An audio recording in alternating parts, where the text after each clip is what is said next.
സർവധർമാൻ പരിത്യജ്യ മാമേകം ശരണം വ്രജ. അഹം ത്വാ സർവപാപേഭ്യോ മോക്ഷയിഷ്യാമി മാ ശുചഃ. ഓം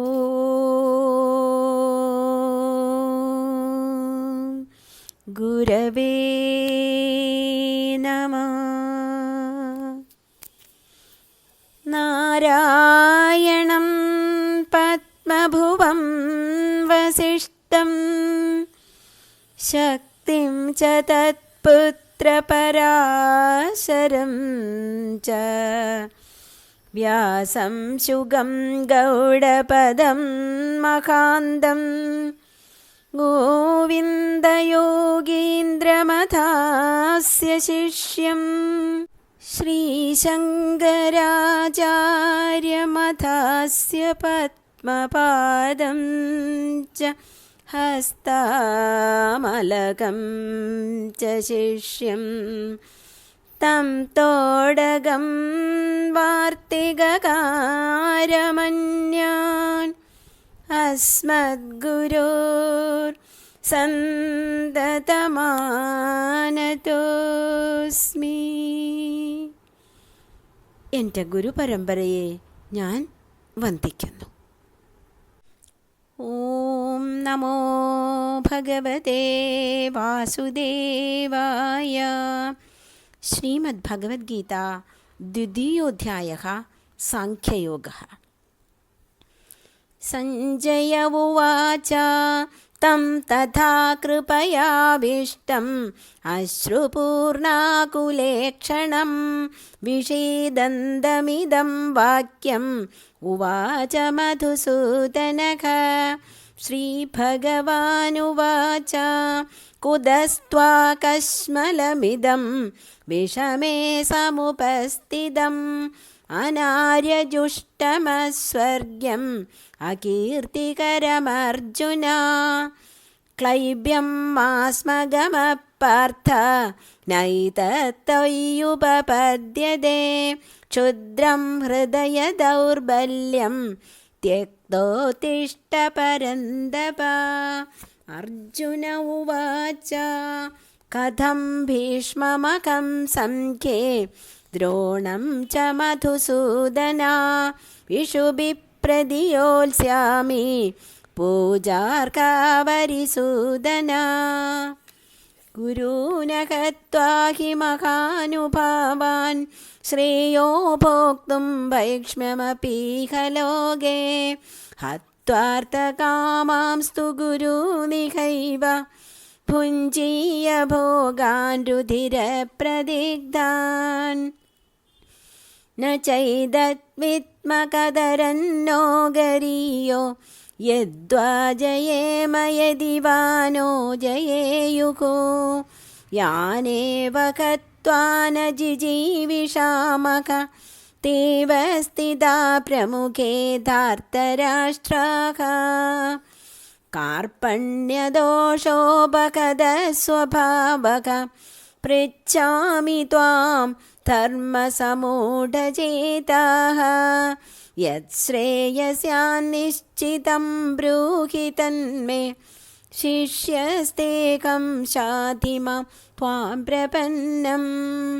ന ഹി പ്രപശ്യാമി മമാപനുദ്യാൻ യശ്ചോകമുച്ഛോഷണമിന്ദ്രിയാണാം അവാപ്യ ഭൂമാവസപത്നമൃദ്ധം രാജ്യം സുരാണാമഭിജാധിപത്യം.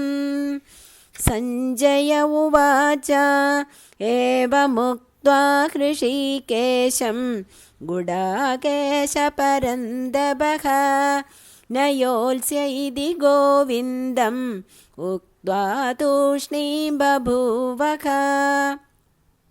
തമുവാച ഹൃഷീകേശഃ പ്രഹസന്നിവ ഭാരത സേനയോരുഭയോർമധ്യേ വിഷീദന്തമിതം വചഃ. ശ്രീഭഗവാനുവാച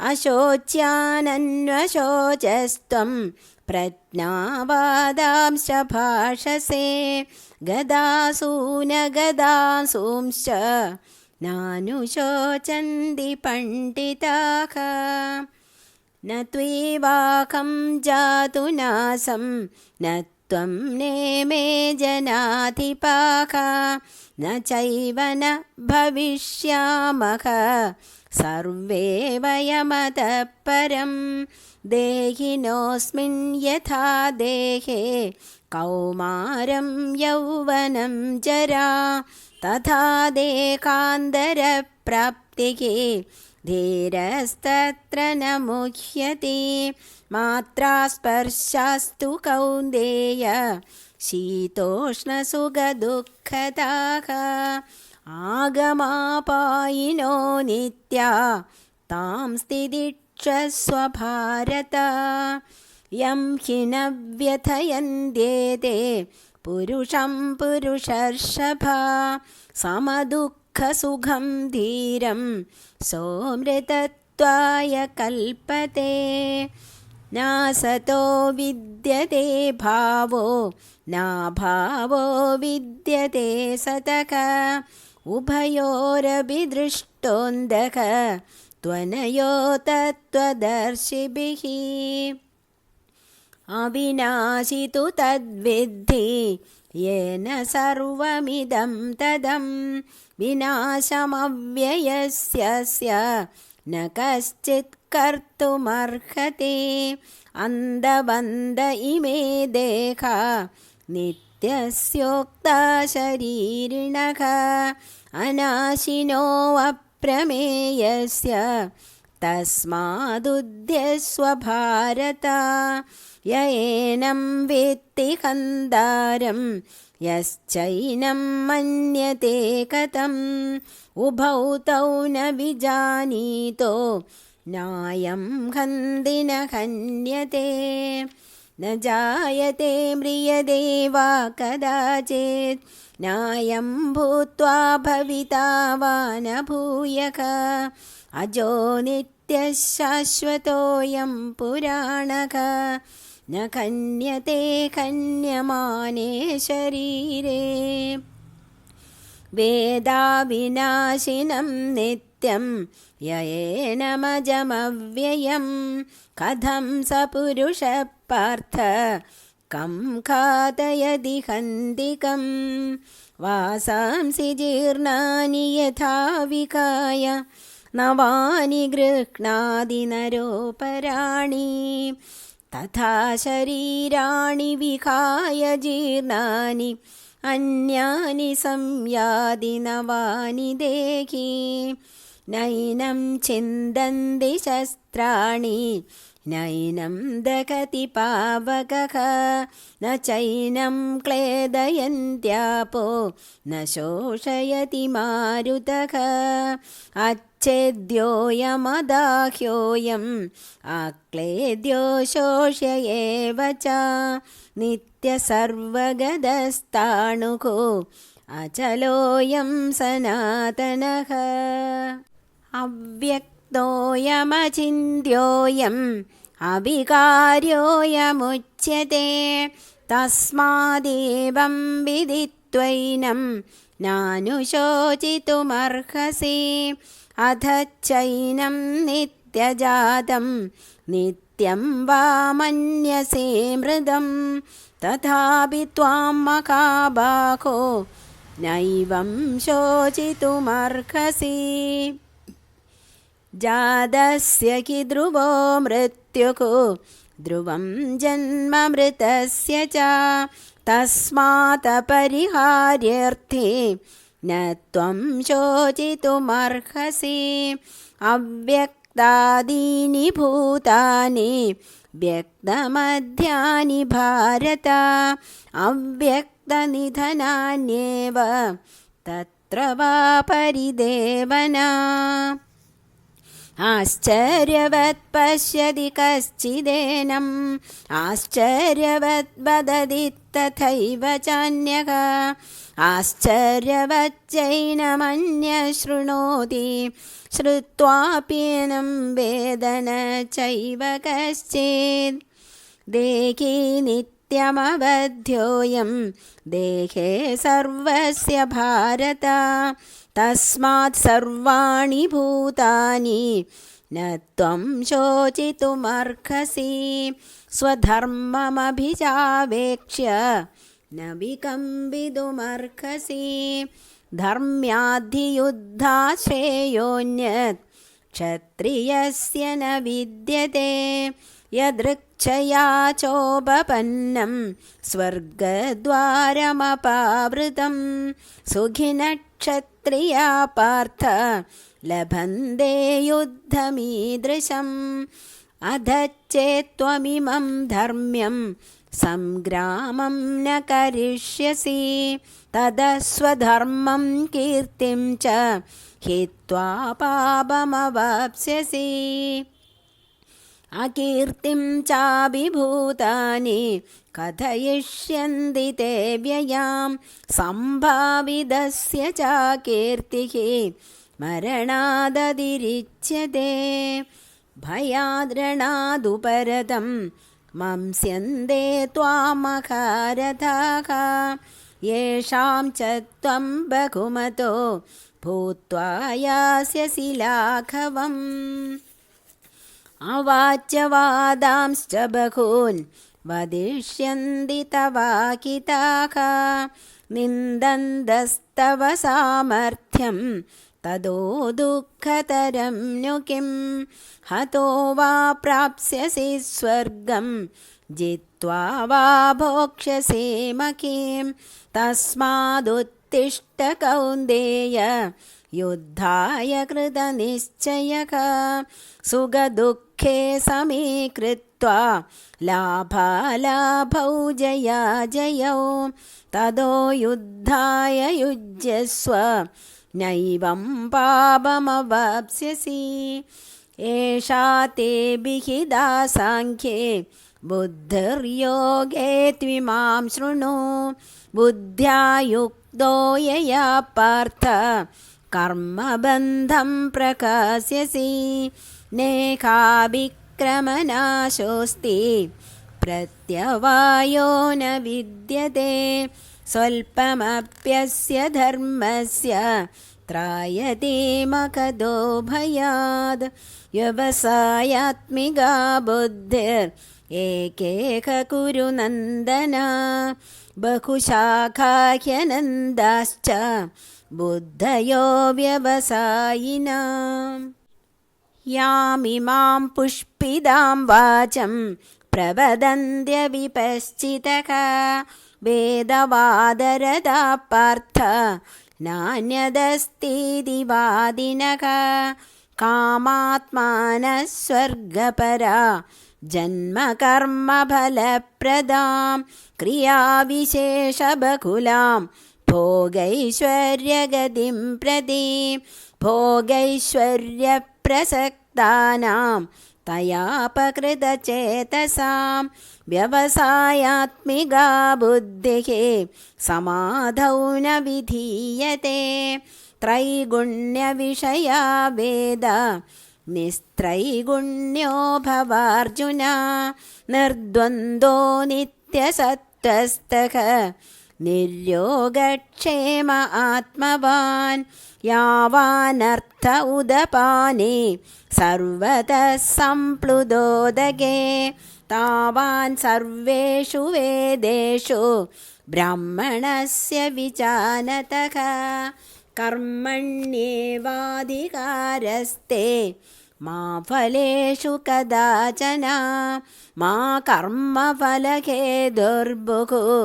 മാ തേ സംഗോസ്ത്വകർമ്മണി യോഗസ്ഥ കുരു കർമാണി സംഗം ത്യക്ത്വാ त्यक्त्वा धनञ्जया सिद्ध्यसिद्ध्यो समो भूत्वा समत्वं योग उच्यते दूरेण ह्यवरं कर्म बुद्धियोगात् धनञ्जया बुद्धौ शरणमन्विच्छ कृपणाफलहेतवः बुद्धियुक्तो जगातीक उभे सुहृददुष्कृते तस्माद् योगाय युज्यस्व योगकर्मसु कौशलं कर्मजं बुद्धियुक्ता हि फलं त्यक्त्वा मनीषिणः जन्मबन्धविनिर्मुक्ता पदं गच्छन्त्यनामयम्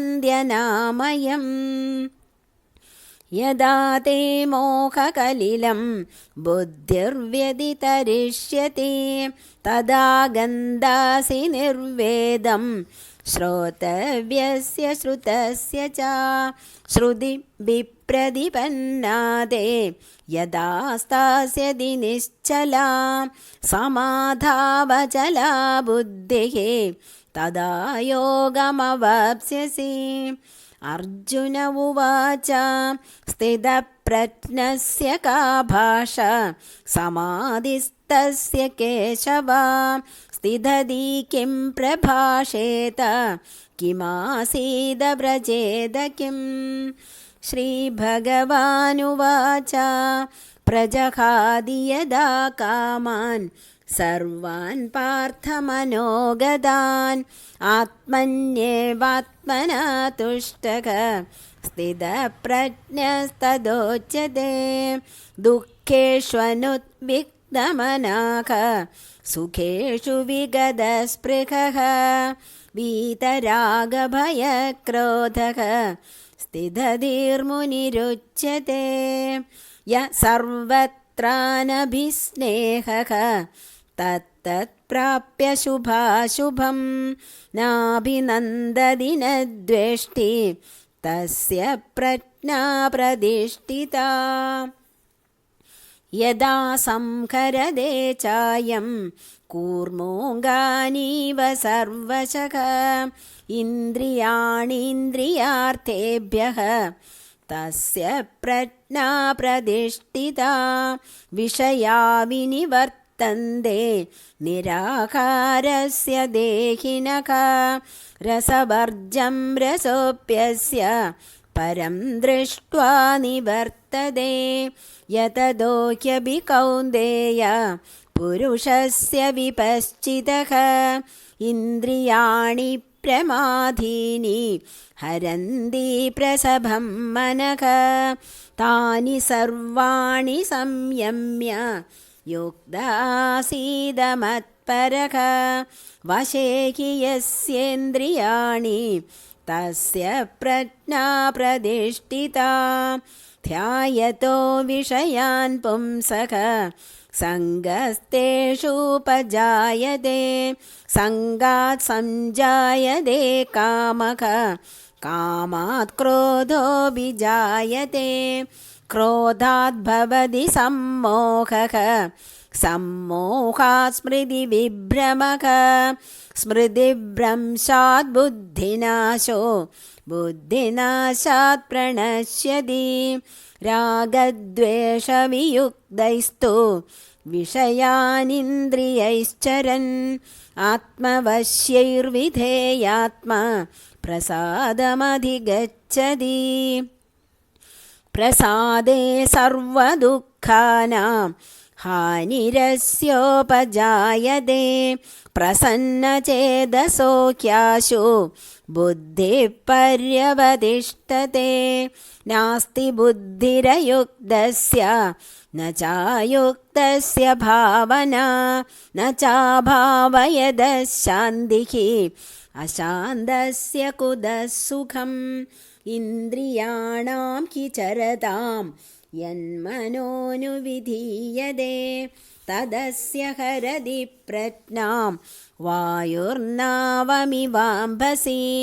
तस्माद् यस्य महाबाहो निगृहीतानि सर्वशः इन्द्रियाणीन्द्रियार्थेभ्यः തസ്യ പ്രജ്ഞാ പ്രതിഷ്ഠിതാ. യാ നിശാ സർവഭൂതാനാം തസ്യാം ജാഗർത്തി സംയമീ. യസ്യാം ജാഗ്രതി ഭൂതാനി സാ നിശാ പശ്യതോ മുനേ. ആപൂര്യമാണമജലപ്രദിഷ്ടം സമുദ്രമാപപ്രവിശന്തി യദ് തദ്വത്കാമായം പ്രവിശന്തി സർവേ സ ശാന്തിമാപ്നോതി ന കാമകാമീ. വിഹായ കാമാന്യ സർവാൻ പുമാംശ്ചരതി നിസ്പൃഹഃ നിർമ്മമോ നിരഹങ്കാരഃ സ ശാന്തിമധിഗച്ഛതി. ഏഷാ ബ്രാഹ്മീ സ്ഥിതി പാർത്ഥ നൈനാം പ്രാപ്യ വിമുഹ്യതി. സ്ഥിത്വാ സ്യാമന്തകാലേപി ബ്രഹ്മനിർവാണമൃച്ഛതി. ഓം തത്സത്. ഇതി ശ്രീഭഗവദ്ഗീതാസു ഉപനിഷത്സു ബ്രഹ്മവിദ്യായാം യോഗശാസ്ത്രേ ശ്രീകൃഷ്ണാർജുനസംവാദേ സാംഖ്യയോഗോ നാമ ദ്വിതീയോധ്യായഃ. ഹരി ഓം. ശ്രീമദ് ഭഗവത്ഗീത അധ്യായം 2 സാംഖ്യയോഗം. രണ്ടാമത്തെ അധ്യായമായ സാംഖ്യയോഗം ഭഗവത്ഗീതയുടെ സാരസംഗ്രഹമാണെന്ന് പറയാം, അഥവാ സംക്ഷിപ്ത ഗീത എന്നും പറയാം. വിഷാദപരവശനായി തേർത്തട്ടിലിരിക്കുന്ന അർജുനൻ്റെ ദയനീയ രൂപത്തെ വർണ്ണിച്ചുകൊണ്ടുള്ള വാക്കുകളോടെയാണ് രണ്ടാമധ്യായം ആരംഭിക്കുന്നത്. ആദ്യത്തെ 10 ശ്ലോകങ്ങൾ അർജുനൻ്റെ ഈ പരിതാപകരമായ അവസ്ഥയെ വിവരിക്കുന്നു. 11 മുതൽ 46 വരെയുള്ള ശ്ലോകങ്ങൾ സാംഖ്യ സിദ്ധാന്ത സംഗ്രഹമായി കണക്കാക്കാം. ഭഗവത്ഗീതയിലെ സാംഖ്യത്തിന് ജ്ഞാനം, തത്വവിചാരം, തത്വശാസ്ത്രത്തിലെ യുക്തിവിചാരം എന്നൊക്കെ അർത്ഥം. 47 മുതൽ 60 വരെയുള്ള ശ്ലോകങ്ങളിൽ കർമ്മയോഗവും, 61 മുതൽ 70 വരെ ഭക്തിയോഗവും, 71-72 ശ്ലോകങ്ങളിൽ സന്യാസയോഗവും സംഗ്രഹിച്ചിരിക്കുന്നു. ആദ്യ ശ്ലോകങ്ങളിൽ അർജുനനെ ബാധിച്ച വിഷാദമകറ്റി മനസ്സിൽ ഉത്സാഹം നിറയ്ക്കാനാണ് ഭഗവാൻ കൃഷ്ണൻ ശ്രമിക്കുന്നത്. ശ്രേഷ്ഠന്മാർക്ക് യോജിക്കാത്തതും ദുഷ്കീർത്തി ഉണ്ടാക്കുന്നതുമായ ഈ മൗഢ്യം അർജുന നിനക്ക് നല്ലതല്ല. 3-ാമത്തെ ശ്ലോകത്തിൽ ഭഗവാൻ പറയുന്നു, ക്ഷുദ്രം ഹൃദയ ദൗർബല്യം ത്യക്തോത്തിഷ്ഠ പരന്തപ. ഹൃദയ ദൗർബല്യത്തെ വെടിഞ്ഞ് എഴുന്നേൽക്കൂ, ഉണരൂ, പ്രവർത്തിക്കൂ.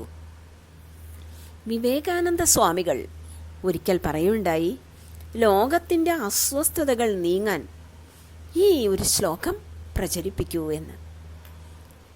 കഠോപനിഷത്തിലെ ഒരു മന്ത്രം ഇതിന് ആധാരമായിട്ടുള്ളതാണ്. ഉത്തിഷ്ഠത ജാഗ്രത പ്രാപ്യവരാ നിബോധത. ജാഗ്രതയോടെ പ്രവർത്തിക്കൂ, ഉണരൂ എന്നുള്ള ആ മന്ത്രം തന്നെയാണ് ഇവിടെയും ഭഗവാൻ അർജുനനോട് ഉപദേശിക്കുന്നത്. 7-ാമത്തെ ശ്ലോകം വരുമ്പോൾ അർജുനൻ ചോദിക്കുന്നു, കൃഷ്ണ, എനിക്ക് ശ്രേയസ്കരമായിട്ടുള്ളത് പറഞ്ഞു തന്നാലും. ഇവിടെ നിന്ന് തൊട്ട് ഭഗവാന്റെ ഗീതോപദേശം ആരംഭിക്കുന്നു. അർജുനൻ്റെ മനസ്സിലെ ശോകമോഹങ്ങളെ അകറ്റാൻ ശ്രമിക്കുന്നു. സ്വധർമ്മം നിഷ്കാമമായി ചെയ്യാൻ പ്രേരിപ്പിക്കുന്നു. 12-ാമത്തെ ശ്ലോകത്തിൽ പറയുന്നു, ആരും ഇവിടെ ഇല്ലാതാകുന്നില്ല. ശരീരത്തിന് മാത്രമേ നാശമുള്ളൂ, ആത്മാവ് നാശരഹിതമാണ്. തത്വദർശനത്തിൻ്റെ കാഴ്ചപ്പാടിലൂടെ നോക്കുമ്പോൾ ശരീരങ്ങൾ ഉണ്ടാവുകയും ഇല്ലാതാകുകയും ചെയ്യുന്നു.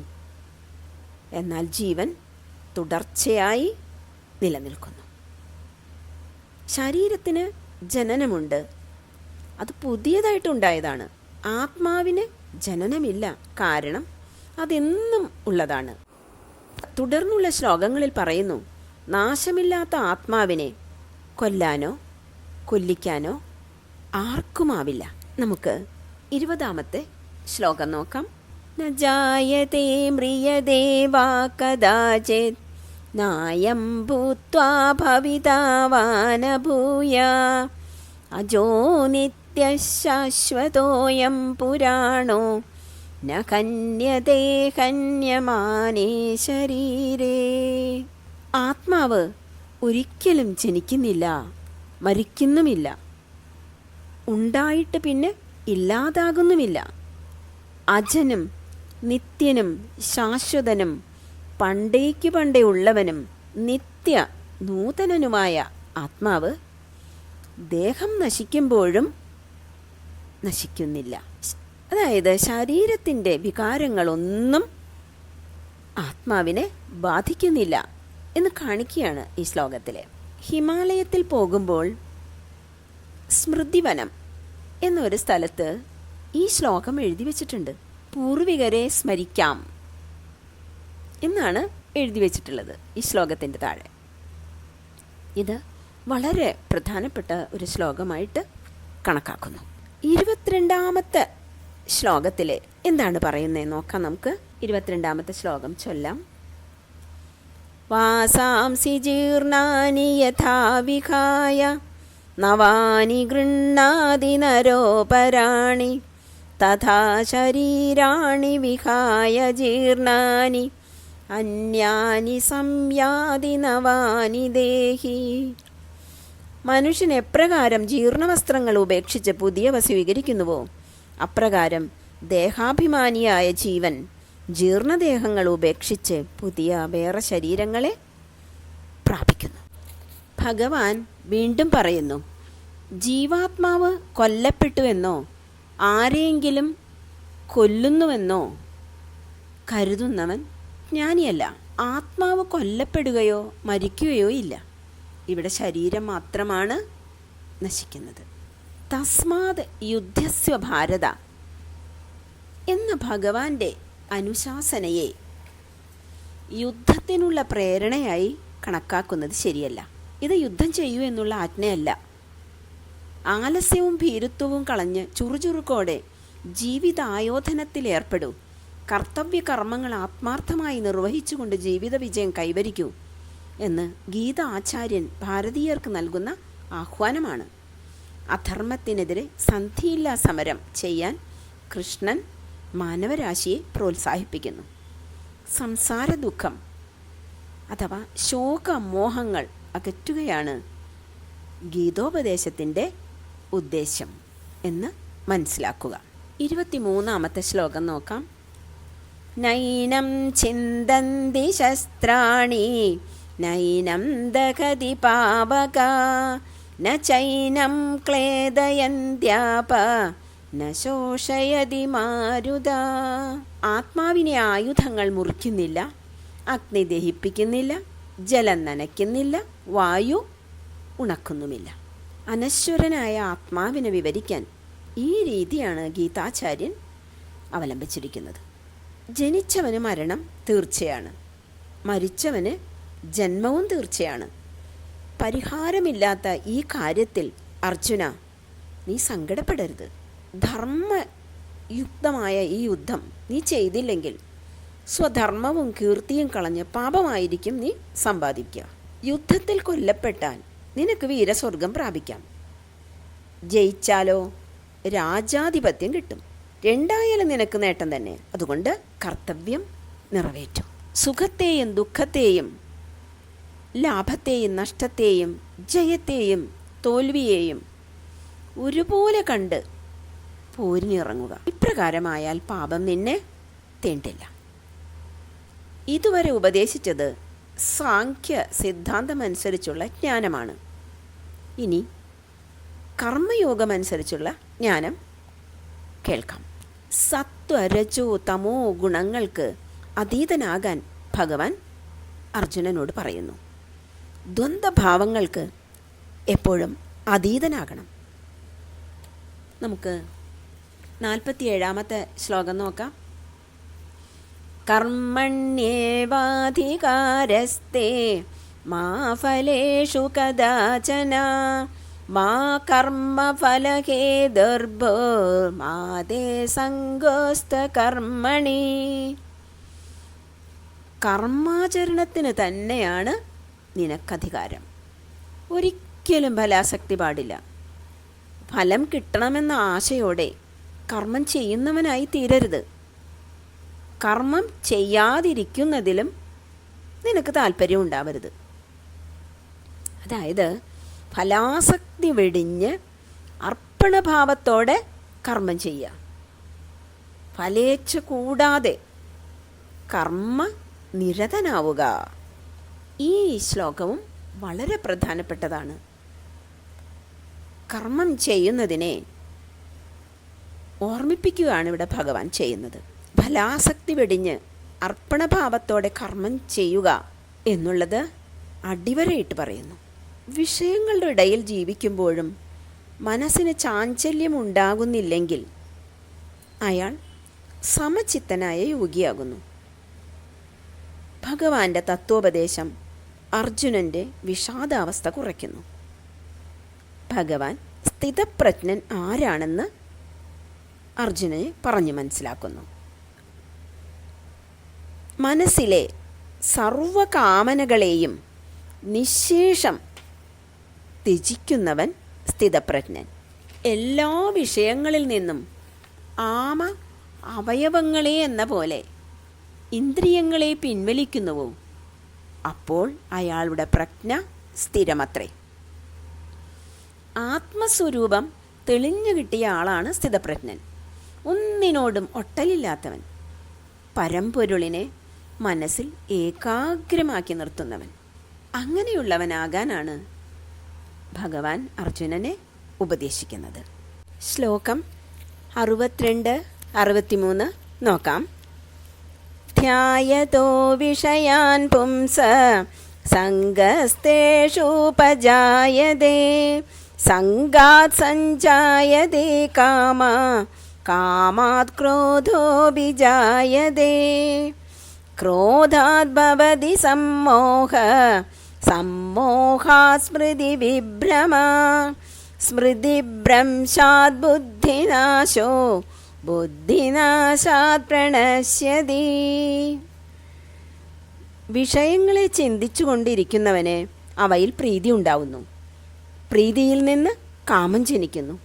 കാമത്തിൽ നിന്ന് ക്രോധം ഉത്ഭവിക്കുന്നു. ക്രോധം മൂലം ബുദ്ധിഭ്രമം ഉണ്ടാകുന്നു. ബുദ്ധിഭ്രമം മൂലം ഓർമ്മക്കേടുണ്ടാവുന്നു. ഓർമ്മക്കേടു കാരണം വിവേകശക്തി നശിക്കുന്നു. വിവേകനാശം കാരണം ജീവിതം നാശമടയുന്നു. ക്രോധത്തിന് അടിമപ്പെട്ട ബുദ്ധിയെ വ്യാമോഹം ബാധിക്കുന്നു. അപ്പോൾ ചെയ്യേണ്ടതും ചെയ്യരുതാത്തതും എന്തെന്ന് വേർതിരിച്ചറിയാൻ കഴിയാതാവുന്നു. ഇനി 71 72 ശ്ലോകങ്ങൾ നോക്കാം നമുക്ക്. ഈ ശ്ലോകങ്ങൾ സന്യാസയോഗത്തെയാണ് പരാമർശിക്കുന്നത്. നമ്മുടെ സർവ്വ ദുഃഖങ്ങൾക്കും കാരണം അഹന്താമമതകളും അവ സൃഷ്ടിക്കുന്ന കാമരാഗങ്ങളും അത്രേ. അവയെ മുഴുവൻ ത്യജിക്കുക എന്നതാണ് ശരിയായ സന്യാസം. അവസാനത്തെ ശ്ലോകം, അതായത് 72ാമത്തെ ശ്ലോകം. ഏഷാ ബ്രാഹ്മീ സ്ഥിതി പാർത്ഥ നൈനാം പ്രാപ്യ വിമുഹ്യതി സ്ഥിത്വാ സ്യാമന്തകാലേബി ബ്രഹ്മനിർവാണമൃച്ഛതി. അർജുന, ഇതാണ് ബ്രഹ്മനിഷ്ഠ. ഇത് നേടിയാൽ പിന്നെ സംസാരത്തിൽ ഭ്രമിച്ചു പോവില്ല.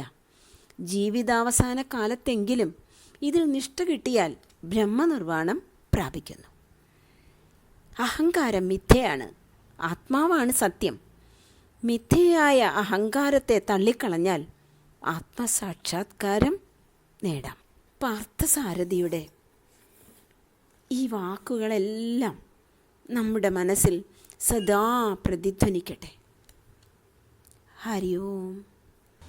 എല്ലാവർക്കും നമസ്കാരം.